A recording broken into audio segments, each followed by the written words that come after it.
Welcome to the LivBtr podcast. I'm Erica Spiegelman, addiction and wellness specialist and author, and along with me, I have my co-host, Jay Siano, a New York-based serial entrepreneur, business scaling expert, and wellness aficionado. We are here to inspire, encourage growth, and most importantly, to live better. Hi, everybody. Today on the LivBtr podcast, we have Ben Tuff. He's a record-holding ultramarathon swimmer, and he's going to inspire us and educate us about his personal experience with addiction and how he got sober.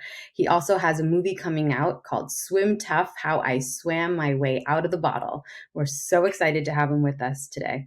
Welcome, everybody. I'm Erica Spiegelman. And I'm Jay Siano. And we are the LivBtr podcast. And today we have on a very special guest, Ben Tuff. Ben, welcome to the show. Thank you. Thank you for having me. Yes. So among being an ultramarathon swimmer and an advocate for a sober lifestyle, and you said that yourself, you are sober, we have we have an audience that is in so many different places in their wellness journey and trying to live better. Can you tell us a little bit about your journey to live better and how it started, and a little bit of background on who you are? Yeah, so it's kind of ironic because my whole journey started when I was quite young, and I had massive anxiety. And that anxiety was often internalized by me in the way of hypochondria. I had every disease, every cancer, everything you can imagine growing up. And my parents are like, if you have one more of these panic attacks, I'm going to take you to the psychiatrist and you're going to have to get therapy. And I was like, oh no, like that's a really bad thing, I guess. I don't want that to happen, you know?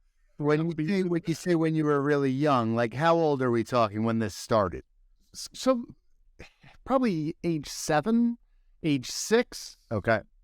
It was, and I remember I was in 2nd grade when I really remember it, because my best friend was diagnosed with bladder cancer, and they said, we don't know if he's going to make it. And so I was like, well, what were your symptoms like? He was like, well, I felt like I had to go to the bathroom all the time, blah, blah, blah. Within a couple days, I had in my head bladder cancer. And I would take so many of these things and internalize it. And I was so high-stressed, high-strung, and I didn't have the outlets. I did have sports to a certain extent. And I also grew up with an identical twin brother. And while that was nice to have someone who I was always a roommate with and someone to talk to, it also created a little bit more stress with the identity piece, because especially as you get into the 13, 14, 15-year-old range, you are struggling with identity already. And you throw into the mix a person that looks exactly like you, who you're often mistaken for, and the competitions that's just created in a natural environment. It was a recipe for disaster. So I remember having a panic attack one night at the age of 13, coming downstairs, and it's like, Mom, we gotta go to the hospital. I'm having a heart attack. And she goes into the other room and she comes back with a shot of vodka. And she said, just take this and go to bed. And I was like, okay. So, you know, I did what I was told. I was a good son, and it worked. I was like, man, that's awesome. You know? Right. And it's not like it's something that like I did all the time, but that's something that will never be erased from my memory as my first experience, right? It was awful. Looking back at it, it was the worst seeds to be sown within me. And wow. Yeah, that is a very interesting story, and it's interesting too because I have twins in my family, and I never thought about the identity, component of being an identical twin. That's fascinating. But needless to say, the vodka was the secret remedy to your anxiety. So you obviously went on to start drinking alcohol. Yeah, I did make it I thought was pretty far compared to most of my classmates. And it wasn't until I was 16 or 17 that I started to drink more heavily on the weekends, only beer. But my whole weekend revolved around it. I remember going in to my parents' fridge all week long and taking a beer each day, and taking maybe two another day, just to get ready for that weekend. Just so in my head, I knew I was all set. Like, okay, I don't have to worry about getting that out. Totally. We all did that. That's why we're here. Yeah. And looking back at it, it was such an alcoholic mindset, and that continued. And I would say I was a relatively normal drinker, but the funny thing is once I got sober and I became the kind of designated driver, in the beginning, I looked at my wife and I said, I think this is the first time that I've driven home from somewhere, like it was never me. That experience is a lot more recent for me, so I feel you on that one. So how long ago was that for you? That was almost exactly 11 years ago. Congratulations. Yeah, thank you. I remember too when I was 13 being given a glass of wine, not for anxiety, but just we were traveling, and my stepfather at the time, maybe I was 14, but I was a mature 14, and he was like, sip, you can have a little sip, and he was more of a European style of a person, and so, and I remember this warmth going down my chest. I to this day I remember it, and I was like, wow, and I knew it was like, this I like, and that connection was formed. And yeah, the addiction and my own addiction with alcohol didn't really rear its ugly head till many years later, but that I think relationship with alcohol did start to some degree, and I think that's what's really interesting is identifying, oh, this brings me peace, this brings me tranquility, this brings me relaxation. And it's just a knowing about it. And it's not necessarily like, boom, you're going to be an addict the next day, but it's making that connection, which is the most detrimental to our health. Right. And I would say, I was a binge drinker up until 14 years ago, and hiding like some beers every now and then, like going out to the garage and drinking like 2 beers and then coming back in, and like little hiding things. But for the most part, hiding from who?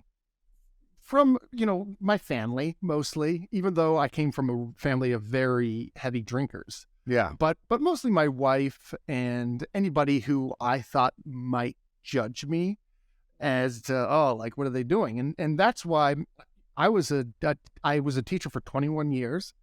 And it's so easy to surround yourself with partiers. And there's always something going on. There's always a group of teachers who are off one night who want to just take it all out, take out all the stress, party it out, and then be like, just work through it the next day.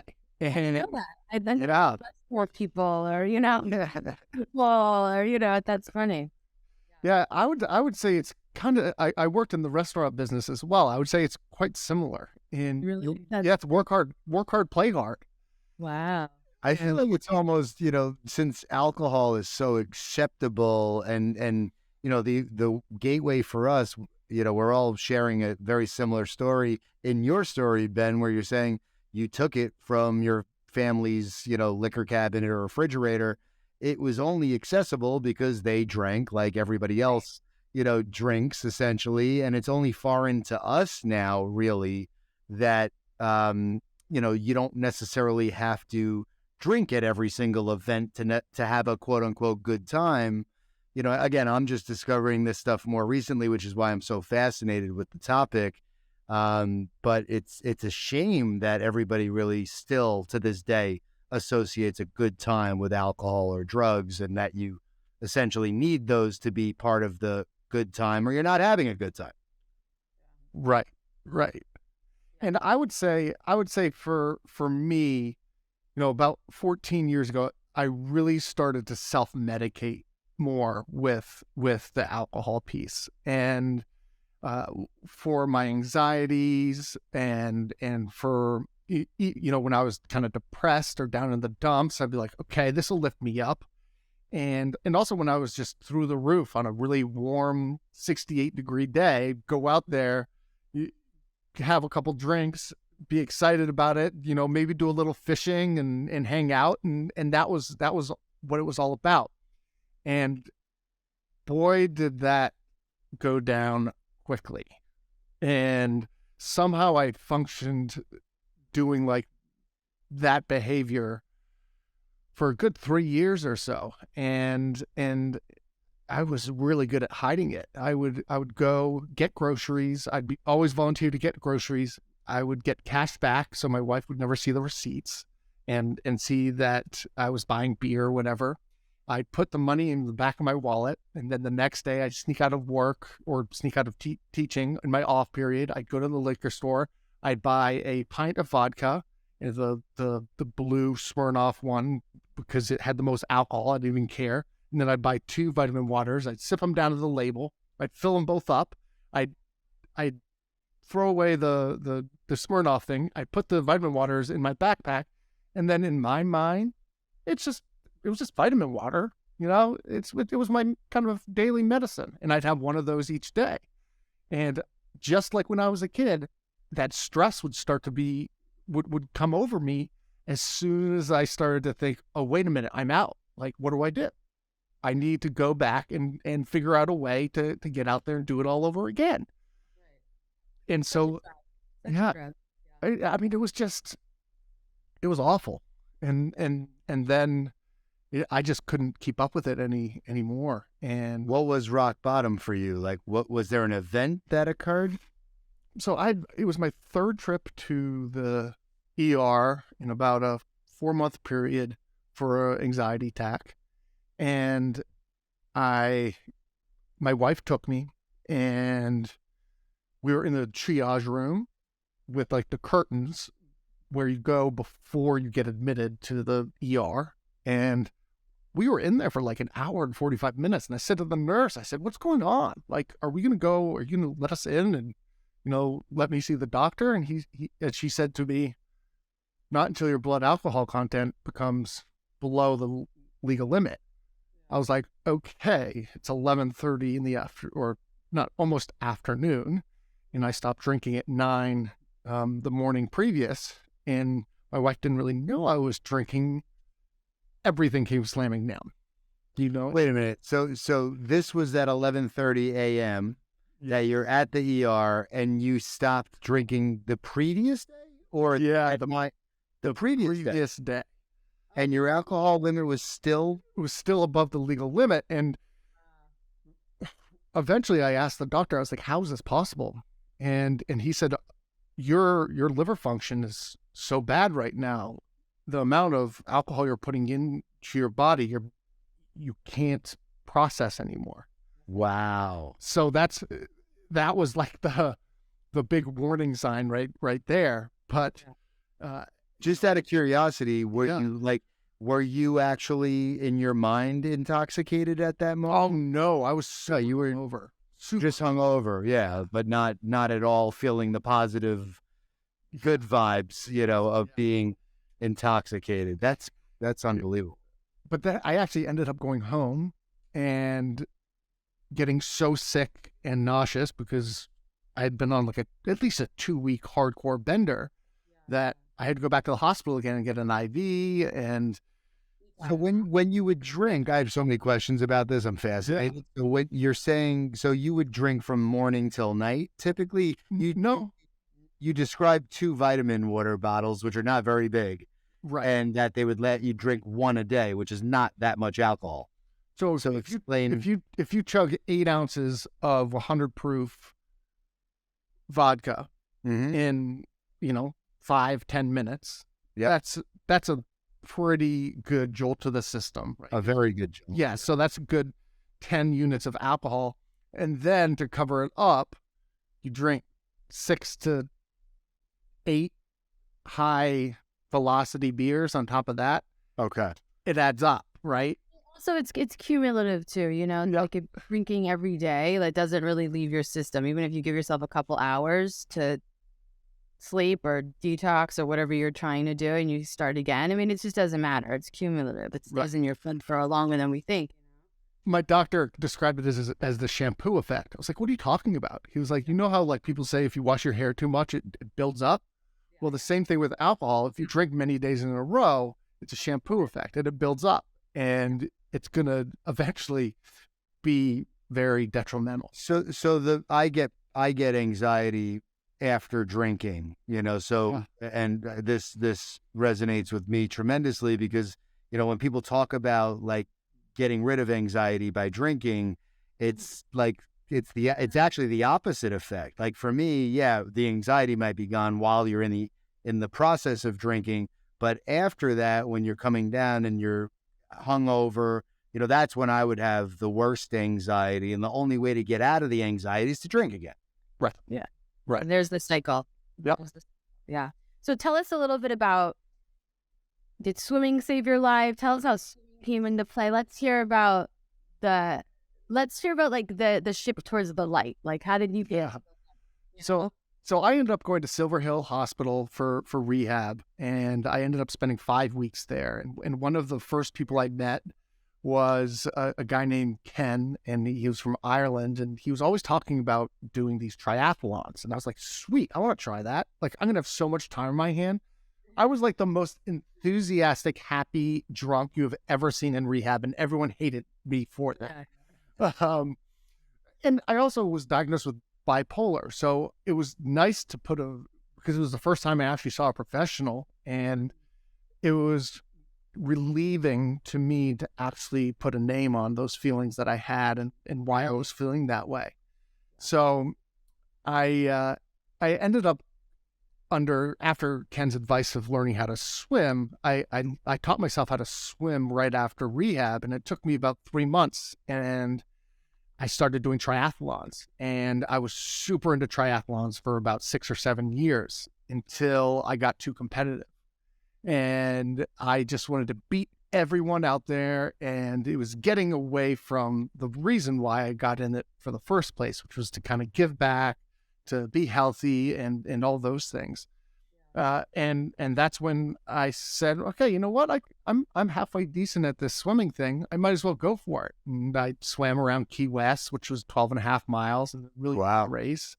And then I swam around the island that I spend my summers on, Jamestown, Rhode Island, and that was 20 miles. And then I did a swim from Block Island to the mainland, which was about 19 miles. And the latest one, which a movie was made off of, was from Providence down to Jamestown, which was 23 miles. And it was unbelievable. I found that swimming freed my mind. I could spend time with my higher power. I could process things. I could let it all out there.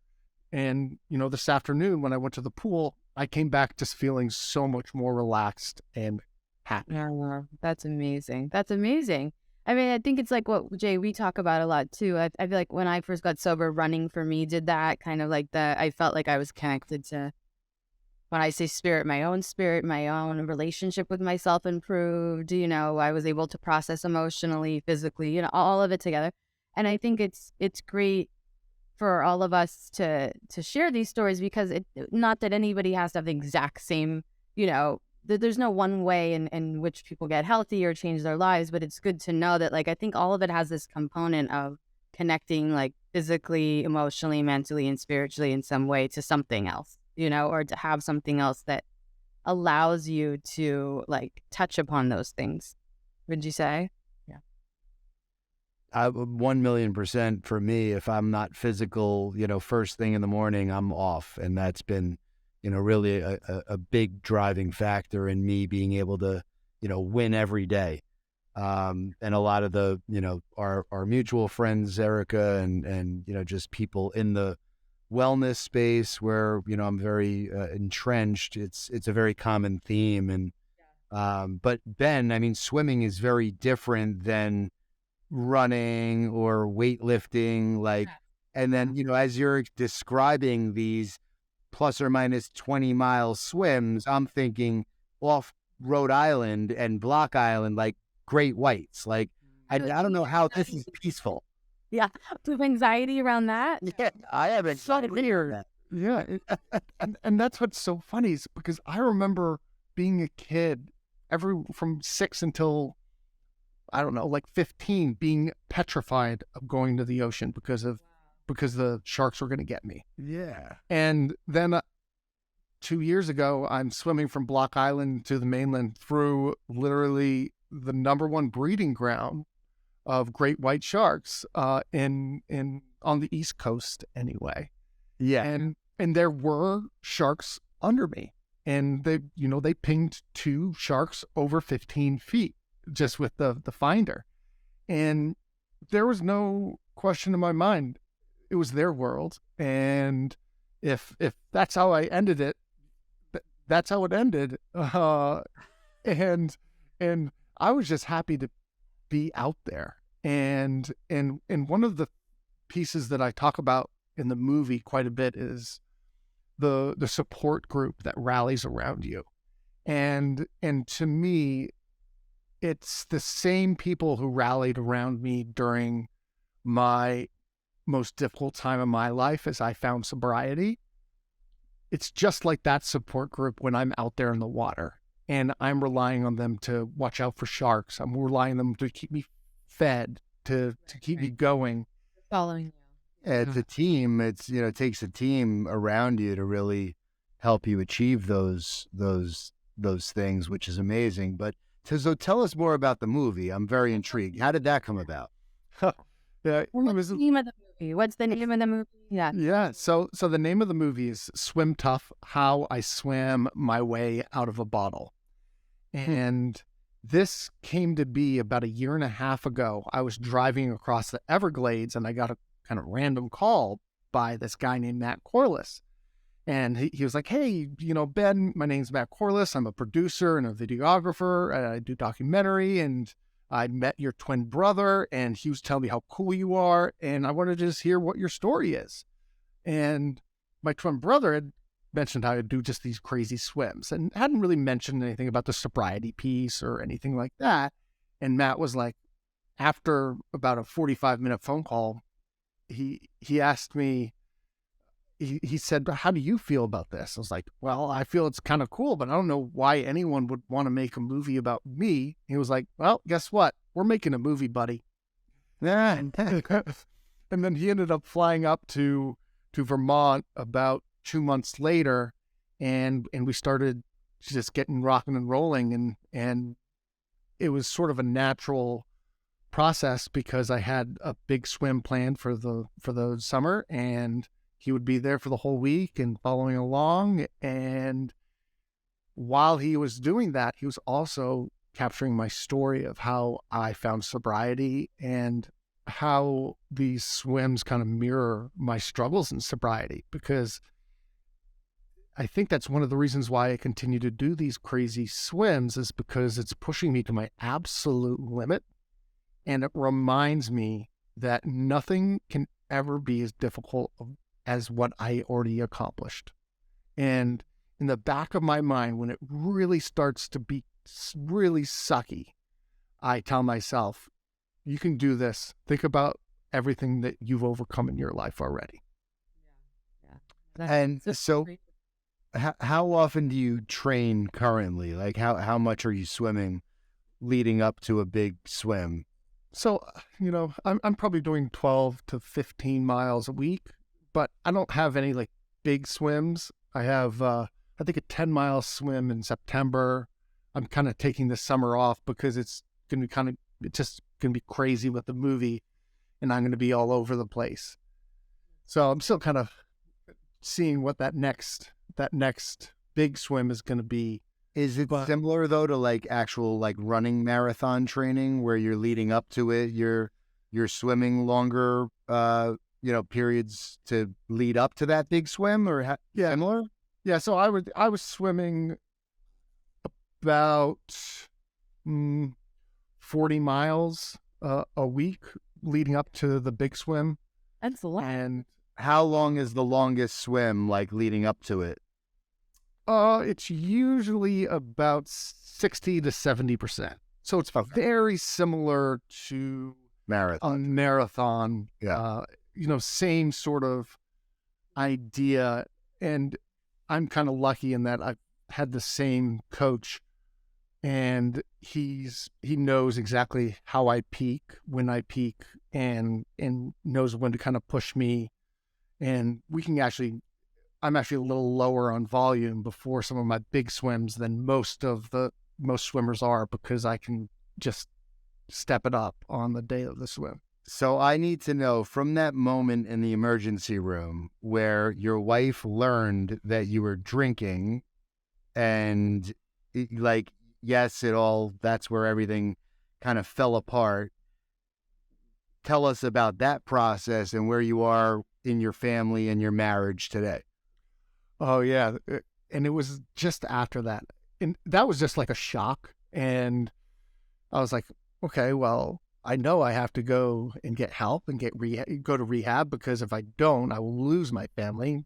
And my wife made that very much known. And it was like 3 days into my time at Silver Hill, and she called me and I said, oh, I'm doing so great. Like, I'm like kicking butt. I got a new sponsor named Ken. Like, this is so cool. And she was like, well, guess what? Things are really good here too. And I'm like, no, what do you mean? It's like, well, your son, Wyatt, he's not as crazy as he used to be. He's calmed down. He's not being as anxious. He's not being as unpredictable.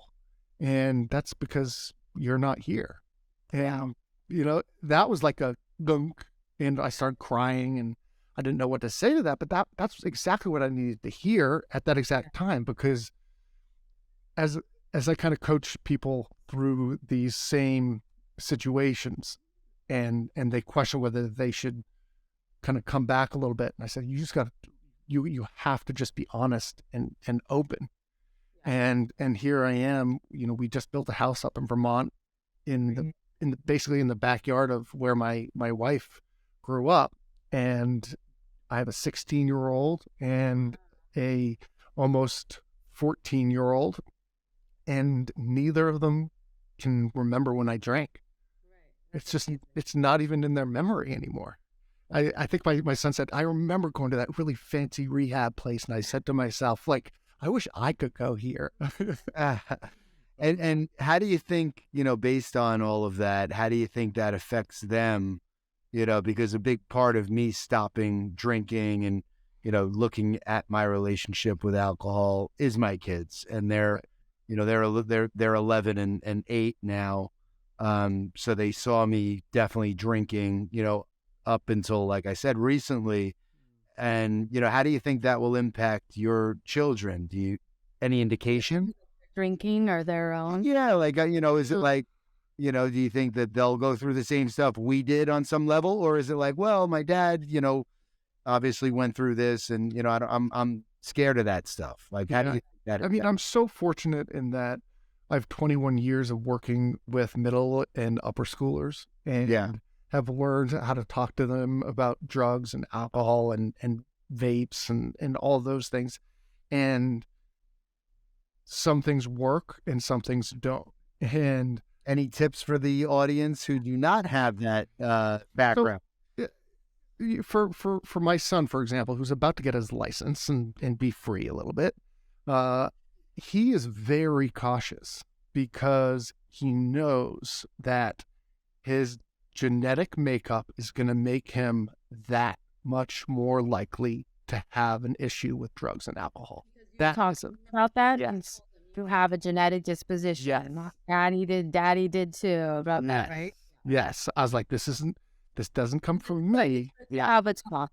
Yeah. Yeah. And an open, honest talk. I think that the biggest mistakes that parents make is they get very preachy. And especially for those of us who just want to do everything possible to dissuade our children from trying any of this stuff, we're going to kind of demonize them and make them these horrible things.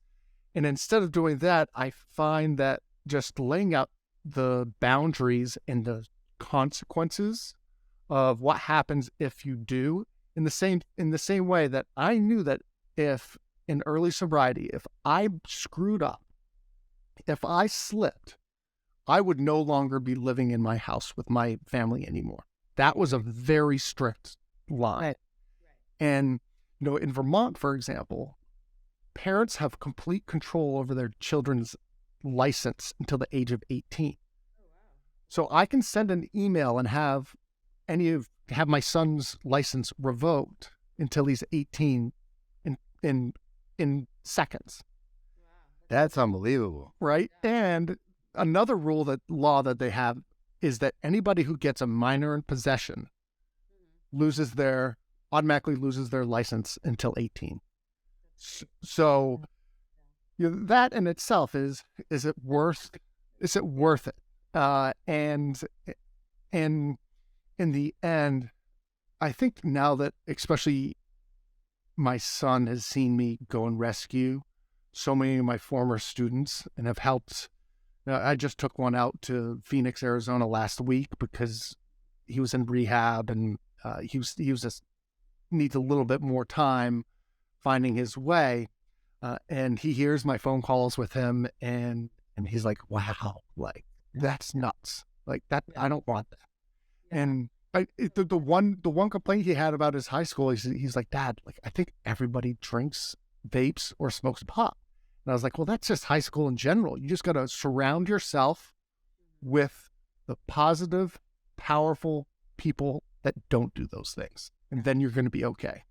That's a good sign that he tells you that too. I never mentioned that anyone did anything because I didn't want them to think anyone did anything.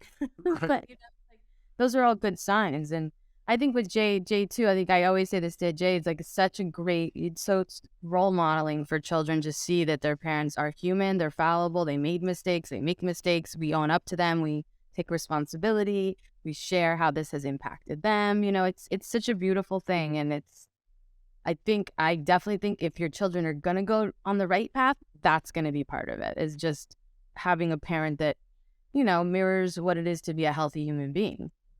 And there will be mistakes. Yeah, right. We're all human, for sure.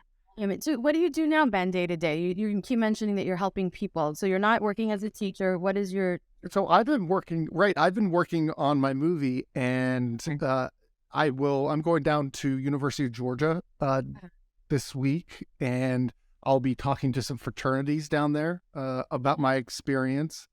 And then I'll be going down to Atlanta and then South Georgia to St. Simon's to speak at some high schools about my experience and about how I found swimming and sobriety, because my goal is I'm focusing on the schools because I want to destigmatize this idea that addiction is such a horrible thing. Because if there's one thing that's holding our kids back from getting help for themselves or for getting help for another one of their friends, it's because they're worried about this kind of marginalization and being kind of pigeonholed into this area.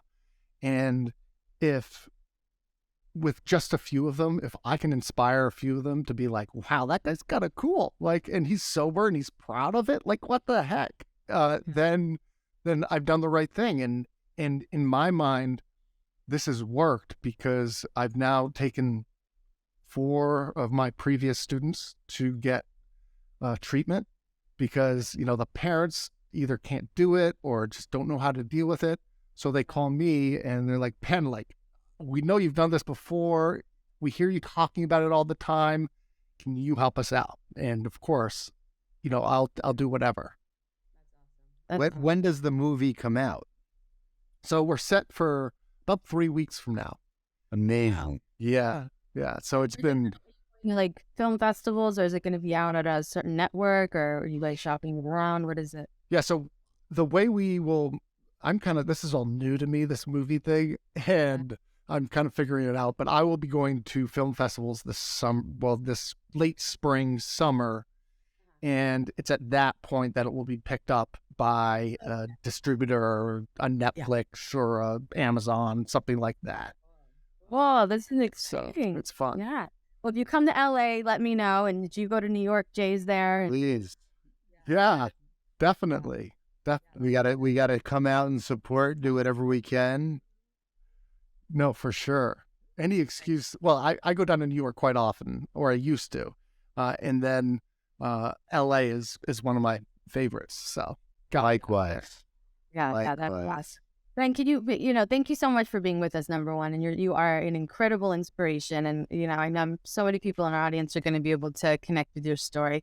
Can you just tell if you have one little parcel of like your favorite self-care tool that you kind of live by, or a tip or anything like morsel for our audience to leave us with today? So one of the Better. one of the greatest opportunities I've had is I've been a speaker to a lot of sober executives or sober groups of people who have many years in sobriety but are kind of stuck in a rut. And I guess this is a common thing. I'm only 11 years in, and I'm so excited to be sober that it hasn't affected me yet. But I guess there's this like kind of lull that a lot of people hit. And one of the pieces that I love to inspire people to do is to try something new in their life. And to take on something. It doesn't matter if it's knitting. It doesn't matter if it's drawing cartoons, if it's swimming, if it's doing a triathlon. Do something for yourself and do something for others, because that's the piece that keeps us going. And eventually you'll find, whether you start out as halfway decent or not, you'll find that with time and with dedication, you will find success. Great advice. Great advice. Yeah. Thank you, Ben. Thank you so much for being on with us today. And could tell everybody where they could find you if anyone has questions, or they want to start following you in the movie, or they want to, get in touch. Yeah. So my Instagram is at ben.tuff, Tuff. And feel free to reach out with any questions at bentuff@gmail.com. And my website will be up in the next week or so, and that's swimtuff.com. Amazing. Going to give you a follow right now so I could follow along. All right. That's great. Well, we appreciate you so much, and we're honored you came on. We really enjoyed it. Yeah, thank you so much, Ben. Congrats on your journey, and it's exciting to meet you 3 weeks before the big movie premiere. So yeah, and I will be down in New York for one of those festivals down there, so I will let you know. Yeah, hopefully out to LA. Yeah, exactly. Let me know both, because I need to get back to LA. Sounds good. Excellent. Thanks, Ben. Thank you.